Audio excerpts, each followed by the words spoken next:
사도신경으로 우리의 신앙을 고백드립니다. 나는 전능하신 아버지 하나님 천지의 창조주를 믿습니다. 나는 그의 위라신 아들 우리 주 예수 그리스도를 믿습니다. 그는 성령으로 잉태되어 동정하며 마리아에게서 나시고 본디오 빌라도에게 고난을 받아 십자가에 못 박혀 죽으시고 장사된 지 사흘 만에 죽은 자 가운데서 다시 살아나셨으며 하늘에 오르셔 전능하신 아버지 하나님 우편에 앉아 계시다가 거기로부터 살아있는 자와 죽은 자를 심판하러 오십니다. 나는 성령을 믿으며 거룩한 공교회와 성도의 교제와 죄를 용서하는 것과 몸의 부활과 영생을 믿습니다. 아멘. 찬송가 436장. 찬송가 436장.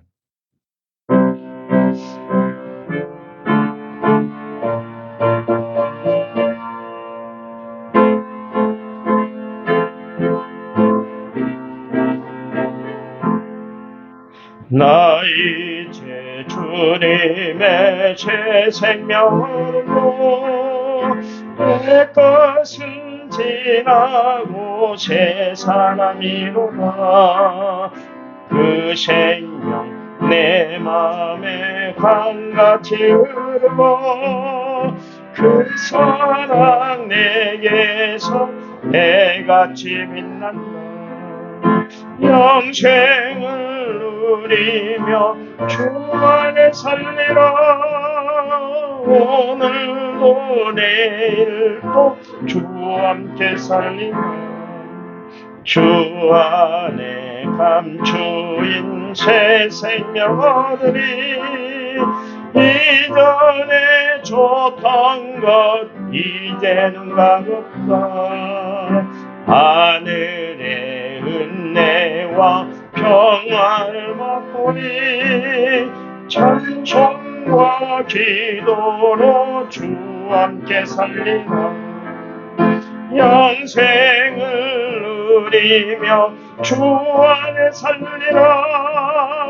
오늘도 내일도 주 함께 살리라.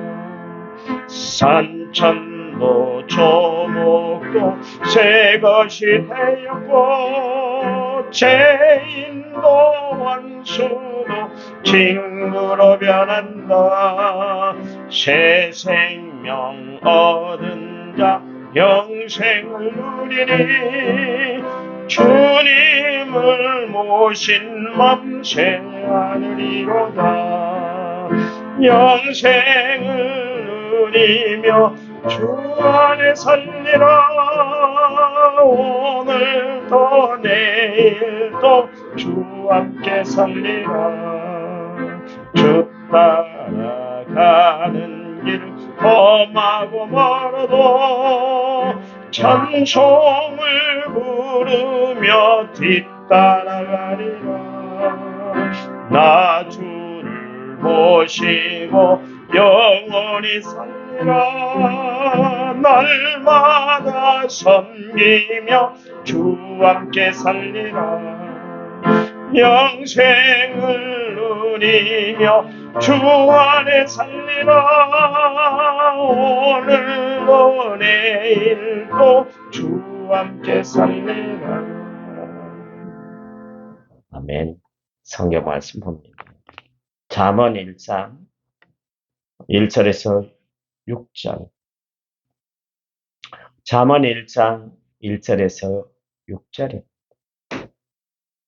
1절. 다윗의 아들 이스라엘 왕 솔로몬의 잠언이라.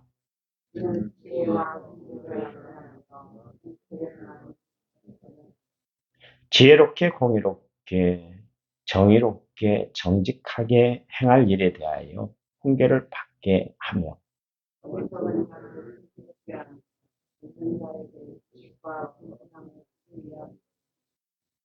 지혜 있는 자는 듣고 학식이 더할 것이요 명철한 자는 지략을 얻을 것이라. 잠언 비유와 지혜 있는 자의 말과 그 오묘한 말을 깨달으리라.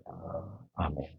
1차 문제 6906번째로 제가 하나 드렸습니다. 찬양 부릅니다. 찬양집 17번. 당신은 하나님의 사랑.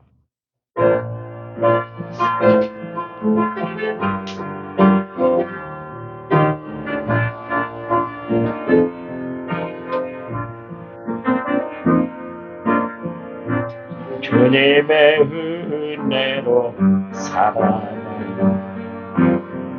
당신의 모습이 참 아름다워요. 주님의 사랑을 나누어 당신의 모습이 너무 아름다워요. 하나님을 감동시키고 세상을 변화시키니 당신은 이 세상에 필요한 사람, 하나님이 좋아하는 사람, 당신 때문에 얻은 세상 사랑으로 가득 차지요.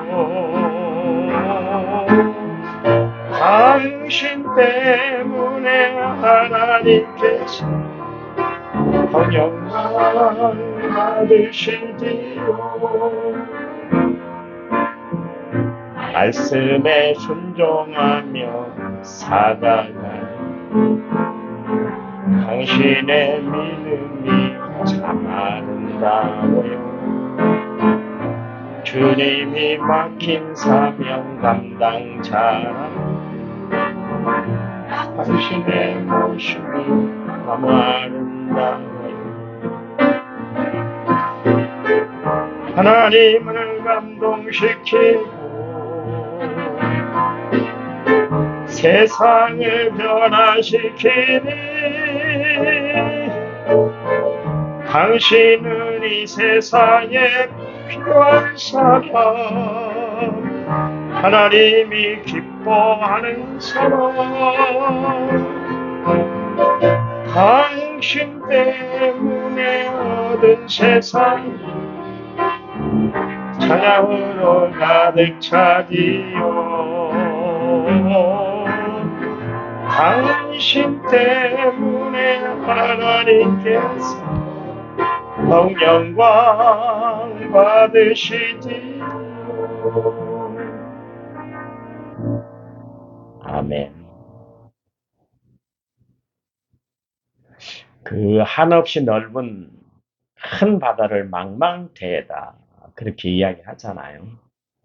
그 망망대해를 배가 항해 나가는데 망망대해니까 뭐 아무것도 없잖아요. 육지는 그래도 길이라도 도로를 닦아놔서 길이라도 보이지 않습니까?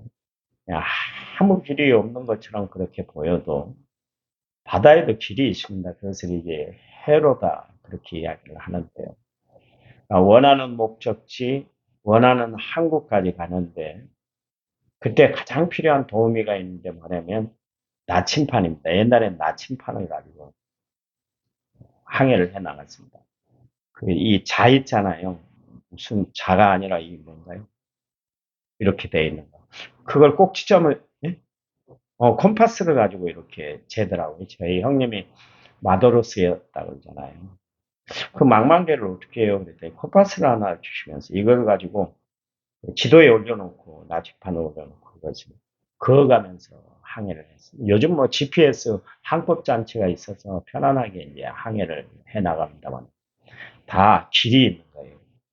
우리 인생의 길을 가는데 고난과 역경이 파도를 헤쳐나갈 때 그때 필요한 도우미가 뭐냐면 지혜. 악한 세상이잖아요. 마귀 사탄이 어떻게 하면 오는 사자처럼 되어서 두루 다니며 삼킬 자를 찾고 있는 그런 시대에 악한 마귀 사탄을 이겨내고 우리가 하나님 말씀을 근간 삼아서 살아갈 수 있는 방법은 뭐냐면 하나님이 주시는 지혜를 받아야 되는 것이에요. 우리가 매일 구해야 될 것이 있는데 하나님 나에게 지혜를 주세요. 기도하시기 바랍니다. 그래야 우리가 세상 헛된 것에 빠지지 않고 곁길 가지 않고 내 믿음, 내 신앙, 내 갈 길을 바로 가져가 있기 때문에 그렇습니다. 자칫 우리가 하나님이 주시는 기회를 잃어버리고 살아가면 세상의 험난 길에서, 험악한 길에서 헤어나지 못하게 되기 때문에 그렇습니다. 지혜로움은 영악함과는 다른 거예요. 지혜롭다는 것은 우리가 바른 판단을 할 수가 있다. 그게 이제 지혜롭다 그렇게 이야기합니다. 다윗 시편 49편 3절 말씀에서 내 입은 지혜를 말하겠고 내 마음은 명철을 작은 소리로 읊조릴 것이다. 다윗이 인생을 살아가면서 가장 중요하게 여겼던 것이 뭐냐면 하나님 내려주신 지혜 그리고 하나님이 내려주신 판단력을 바로하며 살아갈 수 있는 명철을 얻는 것이었습니다. 솔로몬은 하나님 앞에 지혜를 구했잖아요. 가만히 봤더니 아버지가 신앙생활을 하고 하나님을 의지하고 살아가는데 가만히 봤더니 세상의 방법, 세상의 어떤 노하우를 가지고 살아가는 것이 아니라 하나님 무릎 꿇고 기도하면서 하나님의 도움을 구하는 그 지혜를 봤거든요. 그랬더니 그가 1,000번째 재물을 쌓고 나서 내가 너에게 무엇을 해주기를 원하느냐 그랬을 때 하나님이 지혜를 주시기를 원합니다. 그랬잖아요. 그랬더니 하나님 너무 감복을 하셨잖아요. 감탄을 하셨잖아요. 그리고 구하지 않은 것까지 하나님이 다 그에게 부어주셨던 것을 알 수가 있습니다. 세상을 살아가는 가장 바른 이치는 우리가 지혜를 받는 거예요. 최고의 믿음 생활은 어떤 생활일까? 아침에 묵상하면서 가만히 밤새도록 묵상하면서 한번 생각을 해봤어요. 세상을 살아가면서 최고의 믿음은 뭘까? 감사하는 생활, 감사하는 생활이 우리의 삶을 흔들리지 않게 만들거든요. 분명 우리에게 위기가 찾아오고 고난이 몰려오고 아픔이 찬바람처럼 막 살에 이어 싸는 것처럼, 이어 차는 것처럼 찾아올 때 그때도 감사를 잃지 않는 믿음. 어제 말씀드렸잖아요. 다니엘이 가장 인생의 위기에 처했을 때도 그가 잃지 않았던 것이 뭐냐면 하나님 앞에 감사였어요. 여러분, 세상 살아가면서 늘 감사를 소유하고 살아가시기 바랍니다. 내가 어떤 형편, 어떤 처지, 어떤 상황에 처하든지 간에 한번 감사해 보세요. 여러분, 감사는 기적의 역사를 일으키기 때문에 그렇습니다. 보세요. 바울과 신라가 빌립보 감옥에 갇혔는데 한밤중에 일어나서 하나님 앞에 감사의 기도를 드렸죠. 그리고 감사의 찬양을 불렀던 감옥문이 열리고 착고가 풀렸잖아요.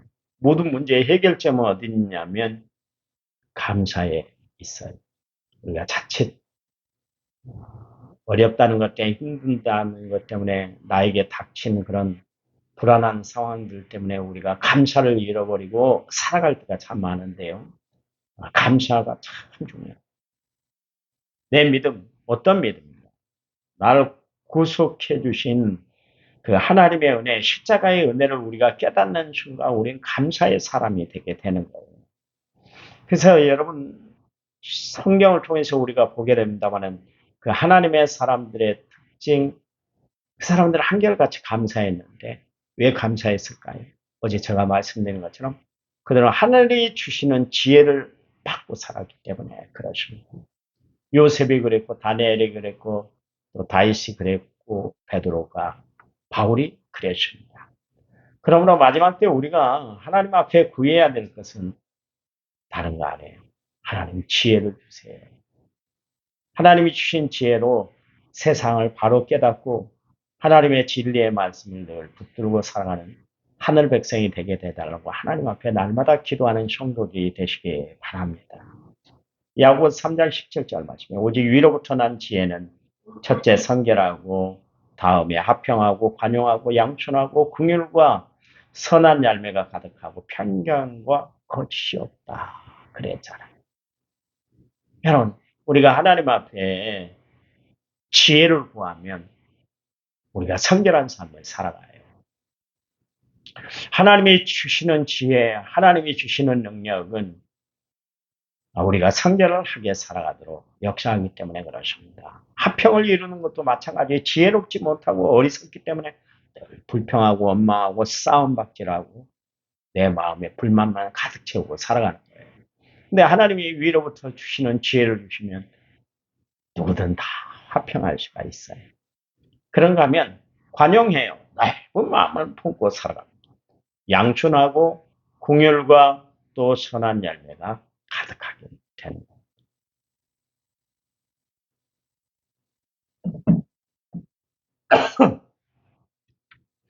그런 삶을 살아갈 때 편견과 거짓이 없게 된다. 지혜는 편견을 물리치게 되고 거짓을 멀리하게 만든다. 그런 이야기입니다. 그래서 우리는 하나님이 주신 지혜를 날마다 받고 구하고 살아야 될 줄 믿습니다. 그래서 오늘부터 기도하세요. 하나님, 솔로몬이 그렇게 강조했던 것처럼 저에게도 하나님이 위로부터 나는 지혜를 허락해 주세요. 기도하시기 바랍니다. 오늘 1절 말씀에 보니까 잠언을 누가 기록했는지에 대해서 이야기를 하고 있잖아요. 다윗의 아들 이스라엘 왕 솔로몬의 잠언이다. 그랬습니다. 거기 보니까 다윗의 아들 솔로몬이다. 그렇게 이야기를 하고 있습니다. 그러면서 잠언을 기록한 이유에 대해서 2절에서 6절 말씀에 이야기를 하는데 거기 보니까 지혜와 훈계를 알게 한다. 그랬습니다. 우리가 지혜를 구해야 되고 또 지혜를 알아야만 하는 이유에 대해서 말씀하고 있는데 그래야 우리가 하나님이 주신 지혜 위로부터 내려주시는 지혜를 받아야 우리가 세상을 살아가는 이치를 바로 깨닫고 살아간다. 그런 이야기. 지혜가 없으니까 어리석은 일에 또 불의한 일에 우리가 손잡고 살아갈 수밖에 없다. 그런 이야기죠. 또 세상을 살아가는 것을 바로 깨닫고 살아가게 하고 얻을 것 바로 얻고 또 받게 할 것 받고 살아갈 수 있기 때문에 그렇다. 그런 이야기입니다. 여러분, 결국 학식을 더하고 지략을 더하게 하는 것이 바로 이 하나님이 주신 지혜이기 때문에 그렇습니다. 오늘 하나님 앞에 살아갈 때 하나님 위로부터 나는 지혜를 저희들에게 허락해 주세요. 그래서 다니엘이 세상에서 그렇게 지혜로움을 펼치고 살았던 것처럼 나도 하나님 앞에 세상을 살아갈 때 지혜로움을 펼치고 살아갈 수 있도록 하나님 인도해 주세요. 하나님 솔로몬에게 주셨던 지혜로 그가 부귀와 영화를 누렸던 것처럼 하나님이 저에게 지혜를 주셔서 세상을 온전하게 살아갈 수 있는 하나님의 사람이 되게 해달라고 하나님 앞에 기도하고 살아가는 은혜로운 하루가 되시기를 간절한 마음으로 부탁을 드립니다. 하나님 감사합니다. 우리의 삶을 인도하신 분이 하나님인 줄 믿습니다. 세상에 헛된 것 바라보지 않고 오직 주의하며 살아가도록 저희들에게 길을 열어주시고 방법을 내려주셨습니다. 현재의 고난, 장차 나타날 영광과 좋게 비교할 수 없다는 하나님의 말씀을 근간 삼아 날마다 승리하며 살아가는 저희를 되도록 도와주시고 어려운 위기 가운데서도 하나님이 건져주시는 놀라운 역사를 체험하며 살아가는 지혜로운 하늘 백성들이 다들 되도록 축복해 주시옵소서. 오늘 하루의 삶이 하나님 앞에 영광 돌리는 귀한 시간 되도록 도와 주시옵소서. 하나님, 이 시간 하나님이 위로부터 내려주시는 능력으로 치료받게 하시고 건강케 하시고 은혜롭게 하시고 감사가 가득한 삶을 살아가는 저희를 되도록 인도해 주시옵소서. 이제는 길이요 진리요 생명 되신 우리 주 예수 그리스도의 은혜와 하나님 아버지의 지극하신 사랑과 성령님 위로교통의 충만한 역사 오늘 말씀을 받은 모든 성도들을 위해 이제부터 영원토록 함께 하시기를 간절히 축원하옵나이다. 아멘. 아멘. 합심해서 기도합니다.